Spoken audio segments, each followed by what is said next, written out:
Hello friends, welcome to SreeDeep's kitchen.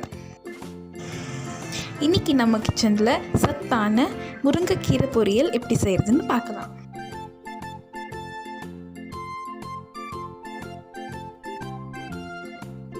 பாருங்க, இப்போ நான் ஒரு கட்டு முருங்கை கீரை எடுத்துக்கிறேன். இதை இப்போ நல்லா க்ளீன் பண்ணிக்கலாம்.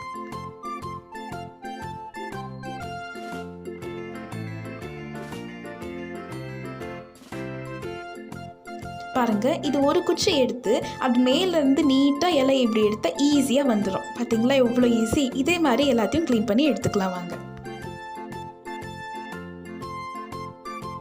பாருங்க, நீங்கள் கீழே இருந்து எடுத்தால் எவ்வளோ கஷ்டப்பட்டாலும் அது வராது.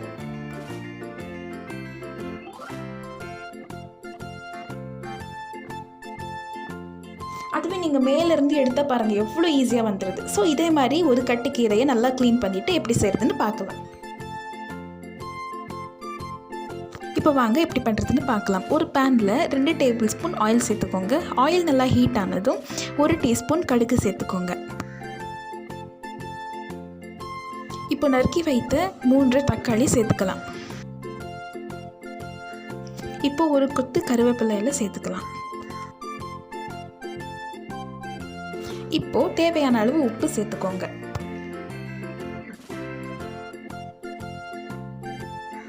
வெங்காயம் நல்லா பொன்னிற ஆகிற வரைக்கும் நல்லா வதக்கிக்கோங்க.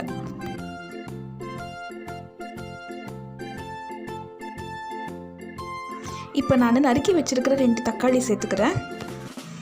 தக்காளியோட பச்சை வாசனை போகிற வரைக்கும் நல்லா வதக்கிக்கலாம். இப்போ 1 டீஸ்பூன் மஞ்சள் தூள்,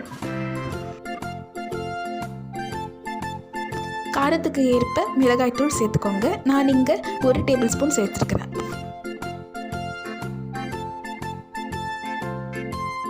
இப்போ ஒரு சின்ன கிளாஸில் தண்ணி ஊற்றிக்கோங்க. இங்கே நான் 1 கட்டு முருங்கைக்கீரையை நல்லா சுத்தப்படுத்தி வச்சுருக்கிறேன். அதை இப்போ சேர்த்துக்கலாம்.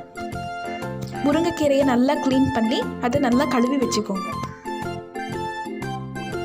ஒரு 7 நிமிஷம் மீடியம் ஃப்ளேமில் வச்சு வேக வச்சுக்கோங்க. இப்போ நம்ம கீரை நல்லா வெந்துருச்சு. இப்போ நான் வேர்க்கடலையை வறுத்து நல்லா பவுட்ரு மாதிரி அரைச்சி வச்சுருக்கிறேன். அதை 2 டேபிள் ஸ்பூன் சேர்த்துக்கலாம். இந்த பவுடர் போட்டு ஒரு 2 நிமிஷம் மீடியம் ஃப்ளேமில் வச்சு கேஸ் ஆஃப் பண்ணிவிடுங்க. அவ்வளோதான், நம்ம சத்தான முருங்கைக்கீரை பொரியல் ரெடி ஆயிடுச்சு. இந்த முருங்கைக்கீரையில் நிறைய மருத்துவ குணங்கள் இருக்குது. நீங்களும் இந்த ரெசிபியை உங்கள் வீட்டில் ட்ரை பண்ணி பாருங்கள். உங்களுக்கு இந்த வீடியோ பிடிச்சிருந்துச்சுன்னா லைக் பண்ணுங்கள், ஷேர் பண்ணுங்கள், கமெண்ட் பண்ணுங்கள். மறக்காமல் ஸ்ரீதீப் கிச்சன் சேனலில் சப்ஸ்கிரைப் பண்ணுங்கள். இதே போல் ஒரு இன்ட்ரெஸ்டிங்கான ரெசிபியோடு அடுத்த வீடியோவில் பார்க்கலாம். அது வரைக்கும் நன்றி, வணக்கம்.